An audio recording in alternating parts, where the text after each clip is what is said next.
सर्दियाँ वैसे तो हम सबको बहुत ज़्यादा पसंद होती हैं और इसमें दिल भी बहुत चाहता है कि ये भी मिल जाए, वो भी मिल जाए और बिस्तर पे बैठे-बैठे ही मज़े-मज़े के खाने भी खाते रहें, घर का कोई काम ना करें। लेकिन बस ये सारी बातें हम ख़वातीन के लिए ना एक ख्वाब ही होती हैं। पूरा-पूरा दिन ठंड में काम करने के बावजूद कभी-कभार तो ऐसा होता है कि हमारे काम ही ख़त्म नहीं होते। उल्टा हम अपने घर के कामों में इतना उलझे रहते हैं कि समझ ही नहीं आता कि टाइम कहाँ चला गया। टाइम मैनेजमेंट करना भी कुछ इतना ज़्यादा मुश्किल नहीं होता, बस हमें इसका थोड़ा-सा तरीक़ेकार आना चाहिए। तो आज की वीडियो में आप लोगों के साथ यही तमाम बातें मैं शेयर करूँगी। अभी सुबह-सुबह का टाइम था और मैं घर के कामों से फ़ारिग ही हुई थी कि फिर मैंने सोचा कि गैस वगैरह चली जाएगी, क्योंकि ना पहले हमारे इधर लोड शेडिंग बिल्कुल भी नहीं होती थी, लेकिन अब कुछ टाइम से ऐसा होने लगा है कि यहाँ पर भी लोड शेडिंग गैस की शुरू कर दी है। और बस जो भी समझ में आता है ना मुझे, तो मेरी पूरी कोशिश ये होती है कि मैं घर के तमाम कामों को एक साइड पे रख कर ना पहले जो मुझे खाना बनाना होता है ना, वो मैं पहले से तैयार करके रख देती हूँ। और अगर मुझे रोटी बनानी है दोपहर के लिए, तो वो भी मैं जब तक गैस तेज़ आ रही होती है ना तब तक मैं बना लेती हूँ, वरना फिर वो अजीब पापड़ से बन रहे होते हैं। और कम गैस में आपको पता है कि रोटी फिर उतनी अच्छी नहीं बनती, चाहे हम उस पे फिर कितनी ही अपनी कोशिश कर लें। तो कोशिश यही किया करेंगे जिनके इलाके में गैस की प्रॉब्लम है, तो जब गैस का टाइम हो ना कि तेज़ वाली गैस आ रही है, तो उस वक़्त आपने स्पेशली रोटी बना कर रख देनी है, क्योंकि सालन तो फिर हल्की आँच पे भी बन जाता है।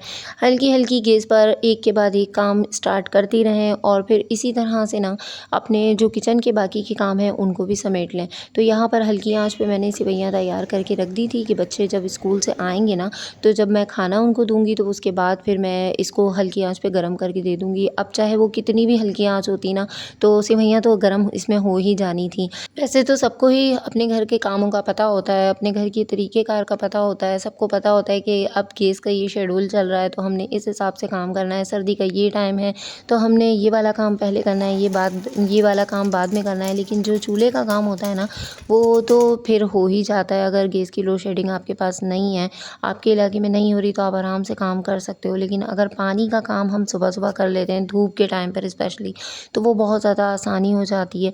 तो कोशिश यही किया करें कि जब पानी का काम आपको करना हो, लॉन्ड्री करनी है, कपड़े धोने, या आपने अपने किचन की बहुत ज़्यादा अच्छे से डीप क्लीनिंग करनी है, उसको अच्छे से वॉश करना है, टाइल्स वगैरह धोने हैं, तो आप उसके लिए जो बेस्ट टाइम होता है वो होता है दोपहर का या फिर सुबह-सुबह का। उसके बाद फिर आप नहा लें, शावर ले लें, जो आपका दिल चाहे, तो फिर आसानी से वो काम हो जाता है। और स्पेशली ये कोशिश किया करें कि ग्लव्स वगैरह आप पहन लिया करें और उसके बाद घर का काम किया करें। फिर हाथ जो सर्दियों में बहुत ज़्यादा ख़राब हो रहे होते हैं ना, तो अगर हम उसको मॉइस्चराइज़र लगा लेते हैं या फिर कोई भी अपनी विंटर क्रीम लगा लेते हैं, तो उससे हाथ भी इतने ज़्यादा इरिटेट नहीं होते, ख़राब नहीं होते। स्पेशली जब मैंने जैसे ये कबाब बना रही थी, तो ये कबाब तो ख़ैर आपको पता है कि हम ग्लव्स पहन के बहुत सारी ख़वातीन बना लेती होंगी, लेकिन मुझसे नहीं बनते।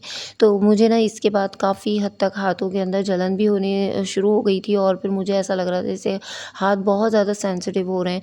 तो मेरे हाथ जो होते हैं ना, वो सर्दियों में बहुत ज़्यादा सेंसिटिव होते हैं। तो जिन बहनों के साथ इस तरह का कोई प्रॉब्लम है और उनको ग्लव से कोई प्रॉब्लम भी नहीं है, तो लाज़मी इन चीज़ों का ख़्याल किया करें, सर्दी में अपने हाथों की भी केयर किया करें। यहाँ पे बस फिर वही बात है कि दोपहर का खाना मैं तैयार कर रही थी, तो थोड़ा-सा गोश्त रखा हुआ था, मैंने कहा चलें झटपट से कबाब बना लेती हूँ।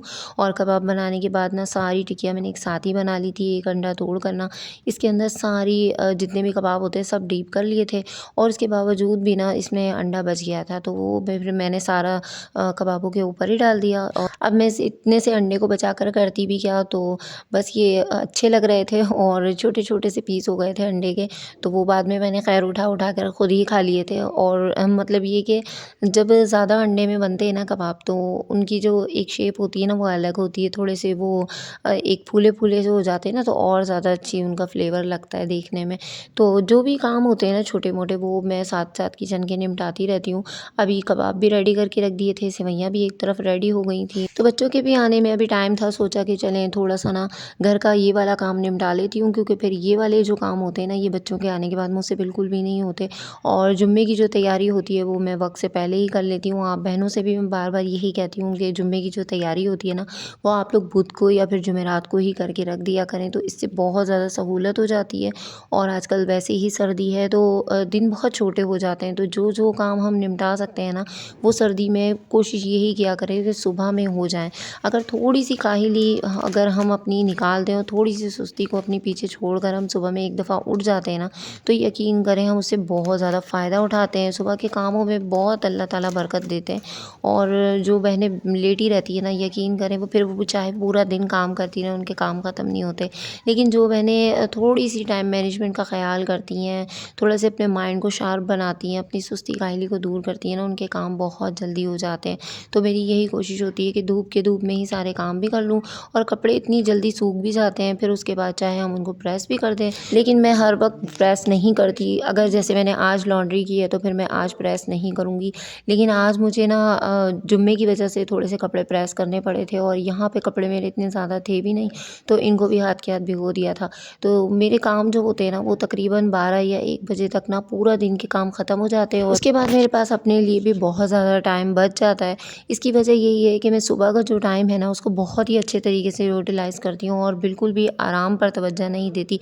आराम मैं करती हूँ, अब ये भी नहीं है कि मैं बिल्कुल आराम नहीं करती, लेकिन उसके लिए मैंने जो टाइम अपना देखा हुआ है, सोचा हुआ है, तो वो ज़ोहर की नमाज़ के बाद जैसे 2:30 बजे 2 बजे का टाइम होता है, उस वक़्त मैं लेटती हूँ। और उसी वक़्त जो है फिर मुझे, चाहे मैं उसमें 1.5 घंटा लेट जाऊँ, 2 घंटे लेट जाऊँ या 1 घंटा लेट जाऊँ, मेरी अपनी मर्ज़ी होती है।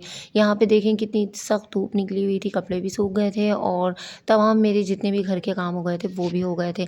तो इस तरह से अगर आप काम करेंगी ना, तो सर्दी में भी आप सर्दी को एंजॉय कर सकेंगी, मज़े-मज़े के खाने भी खा सकेंगी, और साथ-साथ में घर के कामों को आराम से करके ना आप कहीं आना-जाना भी आसानी से कर सकेंगी। हाँ, बस अपने घर के अकॉर्डिंग, अपने घर के रूल के अकॉर्डिंग ना अपने टाइम टेबल को बहुत ही अच्छे से सेट कर लें, और उसके हिसाब से काम करें, तो यकीन करें काम कुछ भी मुश्किल नहीं होते, बल्कि घर के कामों में ना एक औरत को बहुत ज़्यादा सुकून मिलता है। और अगर घर के काम हुए हुए होते हैं ना, तो यकीन करें बहुत माइंड स्ट्रेस फ्री होता है। स्पेशली जहाँ सर्दियों में बहुत ज़्यादा लोड शेडिंग हो रही है ना, तो अपने माइंड में रात को ही ये बात बिठा लिया करें कि सुबह हमने क्या बनाना है, उसकी तैयारी करके रात को ही रख लिया करें, और बस सुबह-सुबह झटपट उठने के बाद आप सबसे पहले खाना बनाया करें, अपने जो गेज़ के आपका शेड्यूल है, जो टाइम टेबल है उसके अकॉर्डिंग, और उसके बाद घर का कोई और काम किया करें। तो बस मैं भी इन्हीं तमाम बातों पे अमल करती हूँ, और काफ़ी हद तक मेरा टाइम भी बच जाता है, और सारे काम भी हो जाते हैं। अगर आप भी इन्हीं तमाम बातों पे अमल करेंगी ना, तो यकीन करें आपका काम भी बहुत झटपट हो जाया करेंगे। बस सर्दी में थोड़ी-सी सुस्ती से दूर रहा करें, और अब मुझे दुआओं में याद रखिएगा। अपना बहुत ज़्यादा ख़्याल रखिएगा, अपना, अपनी फैमिली का, और मुझे लाइक, सब्सक्राइब, शेयर ज़रूर कीजिएगा। अगले ब्लॉग तक के लिए अल्लाह हाफ़िज़।